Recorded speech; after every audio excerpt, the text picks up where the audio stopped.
Brum brum brum, nandito na naman si Matong Brum Brum. Ha ha ha. Hi mama. Ha ha ha. Mga kabrum brum, may nakita na naman tayong natutulog sa tabi ng kalsada mga kabrum brum. Bigyan na naman natin ito ng pagkain. Let's go! Punta tayo sa McDo mga kabrum brum para bumili ng pagkain para ibigay doon sa natutulog sa tabi ng kalsada. Tulong na naman tayo ngayong gabi mga kabrum brum doon sa natutulog sa tabi ng kalsada. Kabigyan na naman tayo ng pagkain at saka pera mga kabrum brum. At least man lang sa ganitong paraan nakatulong tayo. Let's go mga kabrum brum, bibili na tayo ng pagkain. Let's go! Dito na tayo sa may McDo, mga kabrum-brum. Bibili na tayo ng pagkain para ibigay doon sa natutulog sa tabi ng kalsada. Let's go mga kabrum-brum, pasok tayo, let's go.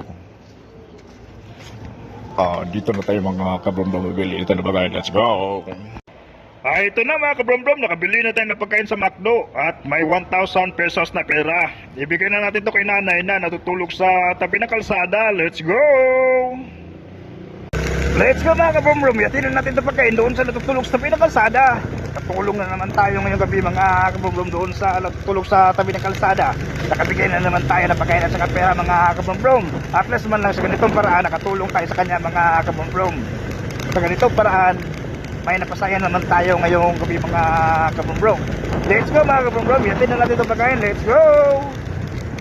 Nandun sa nanay mga kabrum-brum, lapitan natin para ibigay itong pagkain at saka 1,000 pesos na pera. Let's go, nandito siya mga kabrum-brum.